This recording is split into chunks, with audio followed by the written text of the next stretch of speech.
जय हिंद दोस्तों, सैनिक समाचार में आपका हार्दिक स्वागत है। सबसे पहले बात करूंगा हेडलाइंस की। हाँ जी दोस्तों, आखिर संसद में क्या हुआ? केंद्रीय कर्मचारियों के मुद्दे हों और नेताओं की मनमानी और भ्रष्टाचार, सारे मुद्दे लेकर रखूंगा। सबसे पहले 3 धुरंधरों की बात करूंगा जिनके ऊपर वेतन आयोग की उम्मीद टिकी है। एक धुरंधर का कार्यकाल समाप्त हो रहा था, लेकिन उनका 1 साल के लिए कार्यकाल बढ़ा दिया। आखिर ये कौन है? इनके ऊपर पूरी उम्मीद है, क्योंकि अंतिम सिफारिशें जब लागू होंगी तो इनकी टेबल पर होगी और इनको पूरा स्टडी करने का जिम्मा पीएमओ ने सौंपा है। इसके बारे में बात करूंगा। आखिर में महंगाई, हाँ जी दोस्तों, महंगाई के बाद यूपीआई ट्रांजैक्शन पर अब आपको टैक्स देना होगा। यदि आप पैसा किसी से ले रहे हैं, दे रहे हैं मोबाइल के जरिए, तो आपको टैक्स देना होगा। यहां इसके ऊपर कांग्रेस और विपक्ष सरकार के ऊपर हमलावर है। केंद्रीय कर्मचारियों के लिए हाउस रेंट अलाउंस की क्या है पॉलिसी? वित्त मंत्री साहिबा ने दिया जवाब। और सीपीएन ग्राम और सीपी ग्राम ने पेंशन भोगियों और आम सरकारी कर्मचारियों को किस लिए सहूलियत दी जा रही, इसके ऊपर संसद में एक पीआईबी रिपोर्ट जारी की गई। और मैं बात करूंगा, सरकार के ऊपर आरोप है सरकार मनमानी करती है, सरकार से सवाल पूछना बहुत मुश्किल है, सरकार मन की बात समझती नहीं है, सिर्फ मन की बात कहती है, कांग्रेस आरोप लगा रही है। और मैं आपके सामने कुछ अमानवीय पहलू रखूंगा, यानी एक पिता का अंतिम संस्कार। 3 बेटी, कोई पहुंचा नहीं, फोन पे बात कर रही, जल्दी करो हम आपको 5100 रुपए भेज रहे हैं। ये रिश्तों का और अमानवीय चेहरा, यानी रिश्तों पर कौन करेगा भरोसा। साथ ही रिटायर्ड कैप्टन साहब, हस्बैंड और वाइफ पंचकुला में रह रहे थे, उनकी जो घरेलू सहायिका ने निपटा दिया, चोरी करके ले गई और मैडम को निपटा दिया। यदि आप इस तरह रह रहे हैं तो आपको सोच समझकर ये चयन करना होगा। नेताओं की करतूत का मामला, एक महिला को सेक्सुअल हरासमेंट कर रहे हैं, देखिए किस तरह कर रहे हैं, उनके वीडियो में आपके सामने रखूंगा। और तो दोस्तों आइए खबर करते हैं विस्तार से। सबसे पहले मैं बात करूंगा 3 धुरंधर की, जिसमें बात करूंगा श्री टीवी शोभनाथन जी, जो कि प्रधानमंत्री कार्यालय में मुख्य सचिव हैं, कैबिनेट सचिव हैं। उनका कार्यकाल इसी अगस्त में समाप्त हो रहा था, 1 साल बढ़ा दिया, यानी 2027-30 अगस्त तक उनका कार्यकाल बढ़ गया है। अब इनके ऊपर जिम्मेदारी थी लगातार 2019 से डिपार्टमेंट ऑफ एक्सपेंडिचर, जो वित्त विभाग का एक विभाग है, उसके बाद वित्त विभाग के कैबिनेट सचिव रहे, उसके बाद प्रधानमंत्री कार्यालय में बड़े कैबिनेट सचिव हैं। और ये 1987 कैडर के तमिलनाडु के आईएएस हैं और इन्होंने सचिव, अतिरिक्त प्रभार, संयुक्त सचिव और फाइनेंशियल जितने मैटर हैं उनकी पूरी देखभाल कर रहे हैं। 8वें वेतन आयोग जब की घोषणा नहीं हो रही तो इनसे सवाल पूछा गया, तो उन्होंने कहा है ये ज्यादा नहीं, सिर्फ 18 महीने का काम है, उसको इंप्लीमेंट हो जाएगा। और इसका जितना रॉ डाटा है, यानी बाकी सर्वे, ये पीएमओ ने कर लिया है। अब इनके ऊपर जिम्मेदारी, इसलिए इनका कार्यकाल बढ़ा दिया है, क्योंकि 8वां वेतन आयोग भी 2027 के मिड तक इसकी घोषणा होगी और इंप्लीमेंटेशन की जिम्मेदारी इनके ऊपर है। अब इनके बारे में जैसा हमने कहा, अब दूसरा धुरंधर है श्री रंजना देसाई जी। आज जैसा कि वेतन आयोग की कमान इनके हाथ में, अब ये क्या रिकमेंडेशन करेंगे, यानी कितना रिकमेंडेशंस करती हैं, जैसे कि लगातार मीटिंग चलती जा रही है। और जमीन की कड़ी है शिवगोपाल मिश्रा जी, इन्होंने पहली मीटिंग में ही अपने पत्ते खोल दिए थे कि उन्हें कितना फिटमेंट फैक्टर चाहिए, कितनी फैमिली यूनिट चाहिए और कौन कौन सी चीजें हैं जो आपने अकॉर्ड फार्मूला में शामिल करना है, और कौन सा पे लेवल मर्ज करना है, कितना डीए होना चाहिए, डीए मर्ज कैसे होगा, तमाम ऐसी चीजें जैसे कि आप जानते हो। अब इनका कार्यकाल बढ़ाने का मतलब है कि आपको समझ सकते हो कि अगस्त 2027 से पहले सरकार घोषणा करने के मूड में, जैसा कहा जा रहा है कि 2027 की दिवाली आपको इसी घोषणा के साथ मिलेगी और उत्तर प्रदेश का चुनाव निपट चुका होगा। तो दोस्तों ये अपडेट है, जैसे कि सरकार ने कैबिनेट सचिव का कार्यकाल 1 साल बढ़ाया गया है। और यह टीवी सोमनाथन जी और तीनों धुरंधर का चेहरा मैं आपके सामने रख रहा हूं, ये बिल्कुल हकीकत है, इसमें कोई भी लाग लपेट नहीं है दोस्तों। अब मैं बढ़ता हूं यूपीआई की। हाँ जी दोस्तों, आपने सुना होगा यूनिफाइड पेमेंट इंटरफेस, और आपने फोन पे सुना होगा, गूगल पे सुना होगा, पेटीएम सुना होगा, जीपे। और आप कहीं भी सामान लेने जा रहे हैं तो इससे आप एक बैंक से दूसरे बैंक में आपका पैसा ट्रांसफर हो जाता है, और इस इंटरफेस के जरिए, और ये इंटरफेस यानी यूनिफाइड पेमेंट इंटरफेस है। अब इसके ऊपर भी सरकार टैक्स लगाने जा रही है, टैक्स लगाने जा रही है, 2000 से ज्यादा यदि आप ट्रांजेक्शन करोगे तो टैक्स लगेगा। और इसको लेकर कई प्रकार की प्रतिक्रियाएं सामने आ रही हैं, यानी देशवासियों को एक अच्छे दिन की शुरुआत। मोदी सरकार 2000 से ज्यादा यूपीआई ट्रांजैक्शन पर चार्ज लगा सकती है। अगर ऐसा होता है तो बड़े डिजिटल भुगतान करने वालों के लिए आप समझ सकते हो व्यापारियों पर सीधा असर पड़ेगा। इधर लोग कह रहे हैं 2000 से अधिक यूपीआई ट्रांजैक्शन पर सरकार चार्ज लगाने जा रही है, ये चार्ज 0.25 से लेकर 0.50%। अब जल्द ही आप लोग देश के विकास में अधिक योगदान कर पाएंगे। इस खबर से आप कितने प्रतिशत खुश हैं? यानी लोग सरकार का मजाक उड़ा रहे हैं। यानी सरकार ने पहले आपको डिजिटल पेमेंट की आदत डाली, इसको आसान बना दिया, अब उस पर टैक्स लगाने जा रही। हालांकि अभी तक आधिकारिक घोषणा नहीं हुई है। कहा जा रहा है कि ऐसा सरकार बिल लेके आ रही। तो आपके सामने ये खबर है, आपने समझ लिया होगा। अब मैं बात करूंगा सीधा सीधा, और कहे कांग्रेस कह रही जेब काटने का नया प्लान बना लिया है, लोग महंगाई से वैसे ही परेशान है और आपको और टैक्स देना होगा। तो ये मोदी सरकार की नीति के बारे में उन्होंने उल्लेख किया। अब आपके साथ ये दुख कम होने का नाम क्यों नहीं ले रहा भाई? एक के बाद एक मुसीबत, एक के बाद एक समस्याएं, आम आदमी का जीवन इतना मुश्किल कर देगी सरकार ये। अब ये जो यूपीआई के जरिए आप पेमेंट करते हैं ना, उस पर आपको फीस देना पड़ेगा। 2020 तक की व्यवस्था थी, लेकिन उस समय उसे हटा लिया गया था ये कह के कि भाई डिजिटल पेमेंट को प्रमोट करना है, तो सरकार ने हटा लिया था। अब निर्मला आंटी कह रही हैं कि दोबारा बहाल होगी व्यवस्था। तो जब आप यूपीआई से पेमेंट करने जाएंगे तो आपको पैसे देने पड़ेंगे, फीस लगेगा।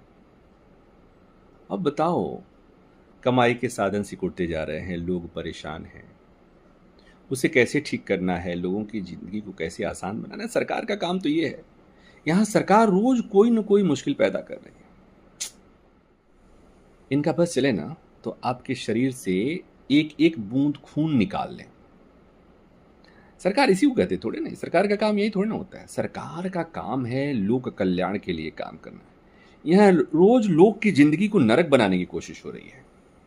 जो लोग मुश्किल से जीवन जीने की कोशिश कर रहे हैं, उनके लिए रोज मुसीबत पैदा करना है। भाई कैसी सरकार है यार। उल्लेख किया। अब आपके सामने एक और लेटर है एचआरए यानी हाउस रेंट अलाउंस के ऊपर वित्त मंत्री श्री पंकज चौधरी का ये जवाब है। यानी राज्यसभा में सवाल पूछा गया इसमें, और पूछने वाली थी सुमित्रा वाल्मीकि। उन्होंने कहा है सीधा सीधा इसके बारे में बता दें कि हाउस रेंट अलाउंस, ये दोनों ने कहा है कोई हस्बैंड और वाइफ दोनों केंद्रीय कर्मचारी हैं तो क्या उन्हें हाउस रेंट अलाउंस की क्या प्रक्रिया होगी, और कहा यदि वो एक स्टेशन में तो क्या होगी, अलग अलग हैं तो क्या होगी। इसके ऊपर वित्त राज्य मंत्री ने जवाब दिया इसके अंदर कोई बदलाव नहीं है। हाउस रेंट अलाउंस एक ही स्टेशन में हस्बैंड और वाइफ काम करते हैं और एक ही साथ रहते हैं तो हाउस रेंट एक परिवार के लिए दिया जाता है, तो एक ही व्यक्ति को मिलेगा, अलग अलग नहीं मिलेगा। साथ ही उन्होंने ये भी क्लियर किया यदि वो अलग अलग स्टेशन में रहते हैं, अलग अलग नौकरी करते हैं और वो अपना यानी किसी प्राइवेट फ्लैट लेकर रहते हैं तो उन्हें हाउस रेंट अलाउंस दिया जाएगा। यदि वो एक साथ रहते हैं तो सिर्फ एक ही इंडिविजुअल को दिया जाएगा। और इसी यही सवाल था और इन्होंने इसका दिया जवाब। धन्यवाद दोस्तों। अब मैं बात करूंगा सीपीएन ग्राम को लेकर के। दोस्तों ये हमारा पेंशन रेड्रेसल सिस्टम है। डॉक्टर जितेंद्र इनके मंत्री हैं। इसमें पूछा गया संसद के अंदर क्या पेंशन भोगियों की शिकायतें दूर होती हैं, क्या पेंशन उन्हें सही समय पर मिल जाती है, यदि कोई शिकायत करता है तो कितना समय लगता है और आपने इस साल कितनी शिकायतें दूर की। तो पीआईबी रिपोर्ट जारी की। उन्होंने कहा है सीपीएन ग्राम पर संसद में सवाल, पेंशनर्स को नहीं होगी परेशानी। सरकार ने सीपीएन ग्राम और डिजिटल पेंशन सेवाओं को बेहतर बनाने के लिए कहा है 1 जनवरी से 15 जुलाई 2026 तक 15,20,000 लोगों की शिकायतें आई। केंद्रीय मंत्रालय विभागों में निपटारे का समय सिर्फ 13 दिन दिया गया। अभी जो शिकायत 30 दिन में सॉल्व की जाती है उसे 21 दिन घटा के कर दिया। डिजिटल पेंशन सेवाओं की प्रमुख सुविधाएं प्रोवाइड की जा रही हैं। भविष्य पोर्टल में पूरी पेंशन प्रक्रिया को ऑनलाइन कर दिया गया है। डिजिटल जीवन प्रमाण पत्र की सुविधा है और उनका सीपीएन ग्राम से पेंशन संबंधी समस्याओं का निपटारा जल्दी हो रहा है। और ये बात सत्य भी है। सीपीएन ग्राम का इस्तेमाल करें, टोल फ्री नंबर इस्तेमाल करें और कहीं कोई परेशानी तो एक बार जरूर इस पर आप जा सकते हो। धन्यवाद दोस्तों। अब मैं बात करूंगा कुछ ऐसी मानवीय पहलू। सबसे मैं बात करूंगा एक अमानवीय पहलू की मैं बात करूंगा। सबसे ज्यादा महाराष्ट्र के आप एक वीडियो देख सकते हो, यहां पर एक अंतिम संस्कार हो रहा है और वहां पर एक लड़की है जो कि वीडियो कॉलम दिख रही है। और ये मामला कैसा है जरा थोड़ा सुनते हैं। महाराष्ट्र के मुंबई के रहने वाले जो ये जिनका अंतिम संस्कार हो रहा है ये है शिवचरण रामरतन गुप्ता, 74 साल के, हरियाणा के सोनीपत में वृद्धा आश्रम में इनकी मौत हो जाती। 3 साल से इस आश्रम में रह रहे थे। 2 साल पहले इसी आश्रम में उनकी पत्नी ने अंतिम सांसें ली।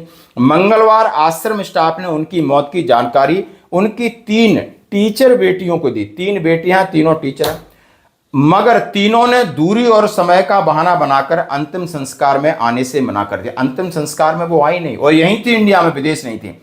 यही नहीं, 5100 रुपए ऑनलाइन ट्रांसफर कर अंतिम संस्कार सोनीपत में ही करने के लिए कह दिया। मुखाग्नि की बात आई तो तीनों ने कहा है कि वीडियो पर दिखा देना।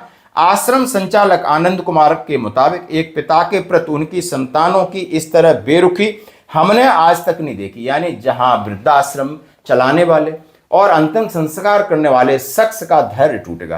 बोला इतनी बेरुखी, 3 संतानें, माता 2 साल पहले यहीं से चले गई, पिता की यानी मुखाग्नि देने नहीं आई और किस तरह बात कर रही। जब देखिए 5100 रुपए हमने भेज दिए और बोल रहे हैं अभी और कितना टाइम लगेगा, मतलब फोन पे भी उसको समय नहीं है, अभी और कितना टाइम लगेगा।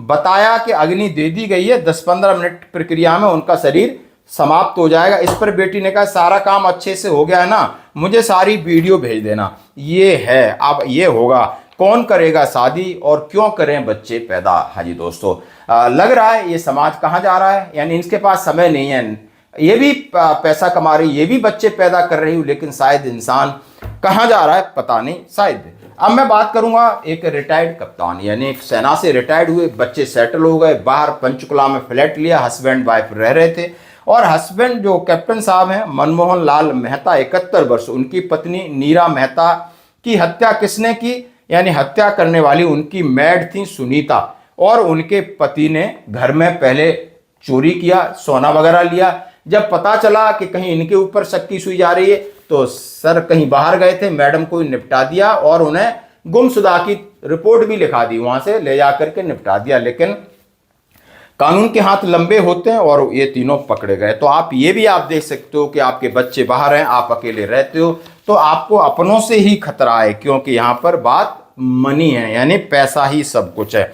अब मैं आपके सामने कुछ ऐसे वीडियो रखना चाहता हूँ। उत्तर प्रदेश का मामला है, सुल्तानपुर के बीजेपी भारतीय जनता पार्टी के विधायक विनोद सिंह पर एक सेक्सुअल हरासमेंट का आरोप लगाया जा रहा है।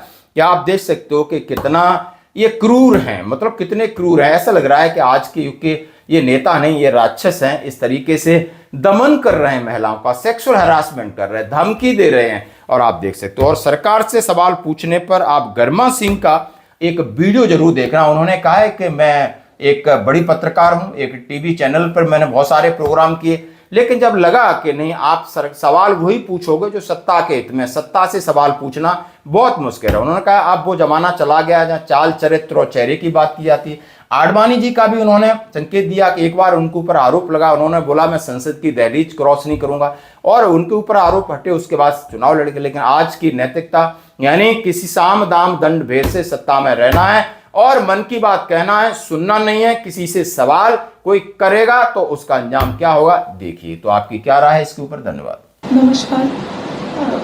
विनोद सिंह विधायक जी हैं, भाजपा से हैं, तो उन्होंने मेरे साथ रेप करने की कोशिश की है। मतलब कई दिन से वो मेरे पीछे कई महीनों से पड़े रहते थे। मुझे कई बार उन्होंने ऑफर किया फ़ोन कर करके और अपने उनके जो गनर हैं उनके धनंजय यादव, उनसे बुलवाते थे। धनंजय यादव हमेशा मुझसे कहते थे कि अगर आप सर की बात नहीं मानेंगी, नहीं जाएंगी तो मैं आपकी बेटी का या आपका मैं सामूहिक बलात्कार करवा दूंगा। मेरी बेटी मात्र 10 साल की है, तो उसके कारण मुझे जाना पड़ता था, करना पड़ता था कि एसिड का डर मुझे अपने से ज़्यादा अपनी बेटी के लिए लगता था। तो क्या होता था कि मैं जाती थी, लेकिन लास्ट टाइम 3 जून को ऐसा हुआ कि वो शराब के नशे में धुत थे। उन्होंने मुझे फिर बुलाया, धनंजय यादव आए मुझे बुलाने मेरे फ्लैट पे। हम लोग एक ही अपार्टमेंट में रहते थे, तो वो आए मुझे बुलाने। तो जब मैं गई वहाँ पे तो उन्होंने एकदम से मेरे ऊपर वो अटैक कर दिया, मतलब मेरे प्राइवेट पार्ट को छूने लगे, मेरा कपड़ा फाड़ने लगे, वो करने लगे। मैंने उनको धक्का दिया, मैंने कहा ये सब आप क्यों कर रहे हैं, आप मेरे पिता तुल्य हैं, ये सब आपको शोभा नहीं दे रहा। तो उन्होंने कहा अगर तुम मेरी ऐसी कोई बात नहीं मानोगी तो मैंने बहुत लोगों को ठिकाने लगा दिया है, बहुत लोगों को मैंने ख़त्म कर दिया है।